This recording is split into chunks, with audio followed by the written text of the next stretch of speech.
This is Assassin's Creed 2. It's probably the best game I've ever played. Out of every single game that I've played. That's quite a few, so it's up there. I'm going to take you through the story of this guy's life, how he came to be, and how.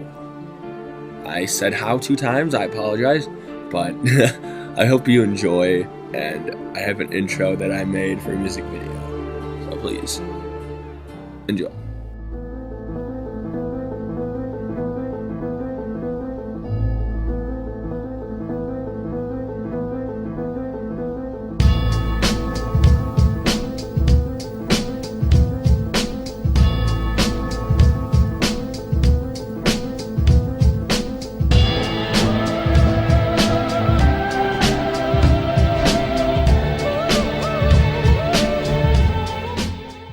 So if you guys want to see the rest of that video, let me know, and I'll bring it in. I'll bring my computer and hook it up to Mrs. Conley's computer, and then I'll just run it off. So basically, this guy was just killed by the guy right behind him with a knife in his arm. You'll see it in a few seconds, but his name is Ezio Auditore de Firenze, and he's the main character in this awesome story.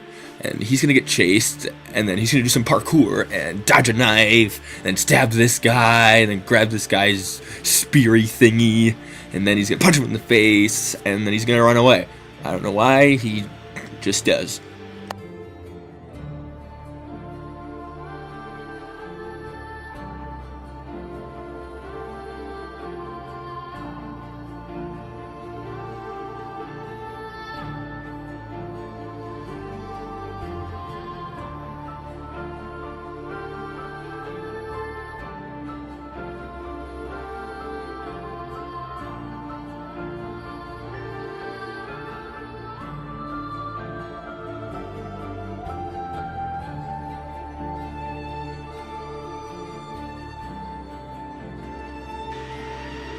Obviously, Ezio is a little pissed off here, but I mean, I would too if my family was just hung for no reason.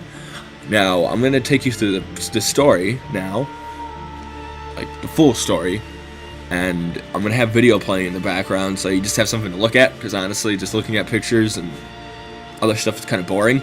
So, yeah. Ezio's memories begin during the Renaissance in the 15th century, where his family is ensnared in a political plot, and his brothers and father are hanged for treason. Ezio, following his father's last advice, finds his father's assassin's tool and flees the city with his mother and sister to the safety of his uncle Mario's villa in the countryside. Mario then assists Ezio in discovering the people behind the conspiracy. The search leads Ezio from Florence to Florey, to Venice, and eventually to Rome.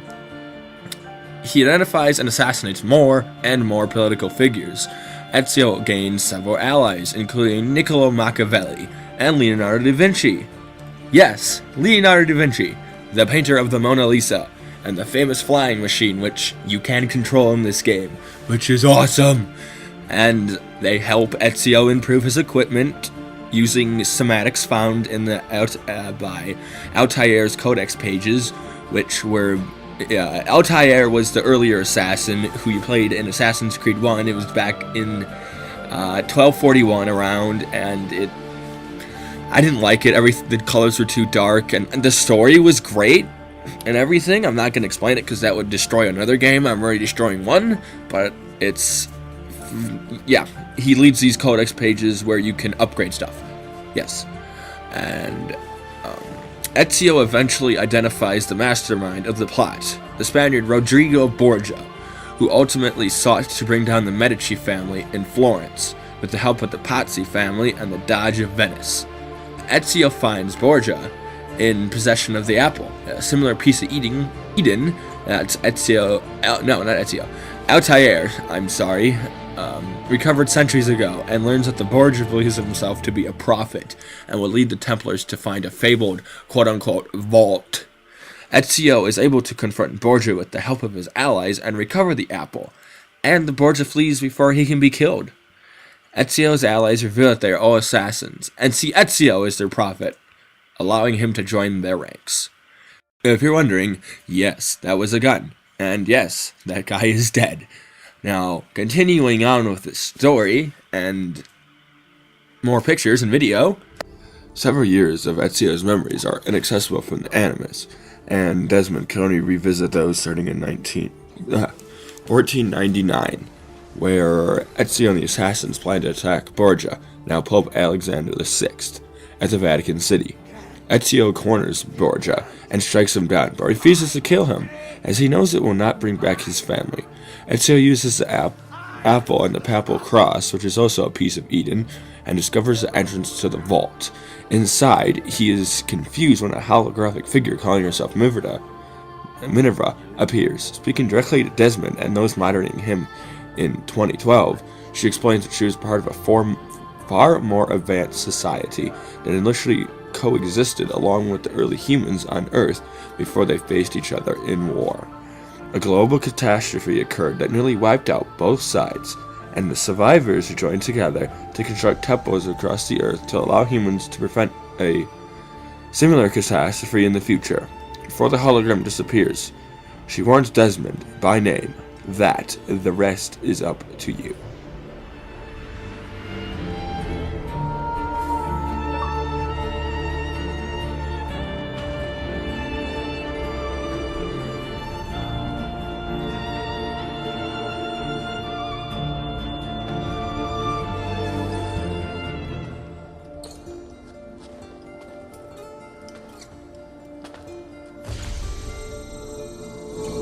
Greetings, Prophet.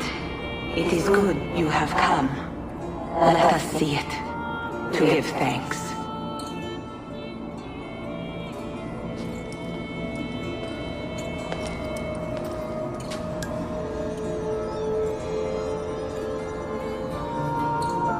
We must speak.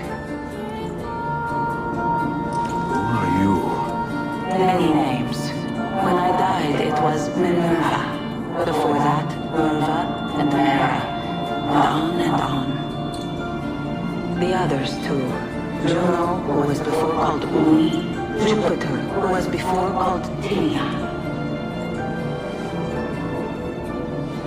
You are gods. No, not gods. We simply came before. Even when we walked the world, your kind struggled to understand our existence. We were more advanced in time. Your minds were not yet ready. Still not. Maybe never. No matter. You may not comprehend us, but you will comprehend our warning. You must. None of what you are saying makes sense. Our words are not meant for you. What are you talking about? There's no one else here. Enough.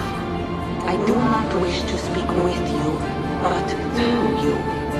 You are the prophet. You've played your part. You anchor him, but please be silent, that we may commune. Listen.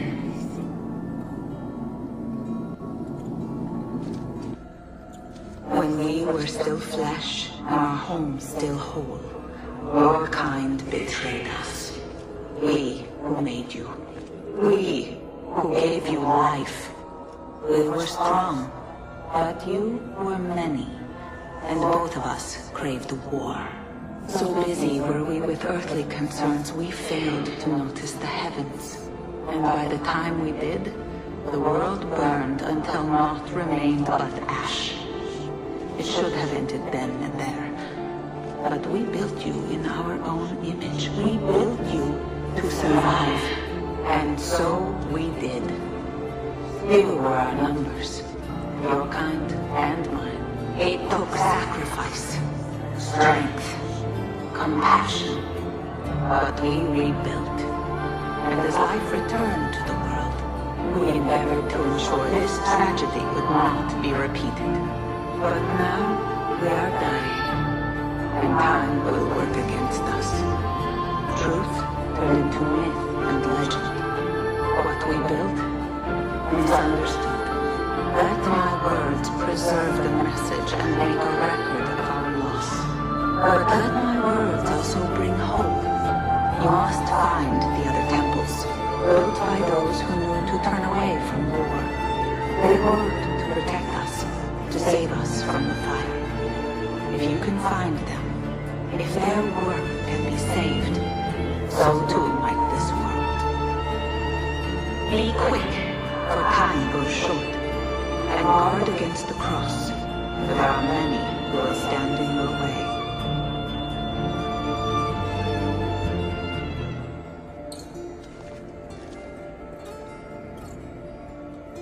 It is done.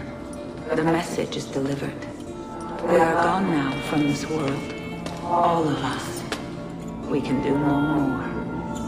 The rest is up to you, Desmond. What?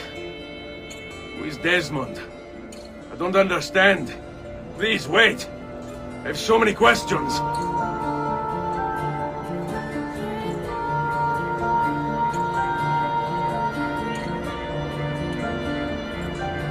What the... Now, this is Desmond Miles. He was born in an assassin hideout in a modern-day assassin cave called The Farm, which was based in the Black Hills in South Dakota. He was living off the grid. He was born as an assassin and raised as one too. He wasn't allowed to leave a small community of about 30 people, and he sought escape. And he said that they were just a bunch of hippies who wanted to stick it to the man. And he used to be a bartender. He came under pseudonyms to protect himself. And he was found by Abstergo used via his fingerprint. It was needed for a motorcycle's license.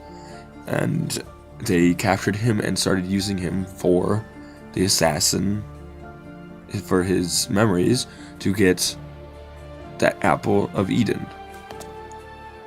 Now, if any of that was really confusing, just let me know. You can ask questions now, raise your hand, go, "Ooh, I didn't get that!"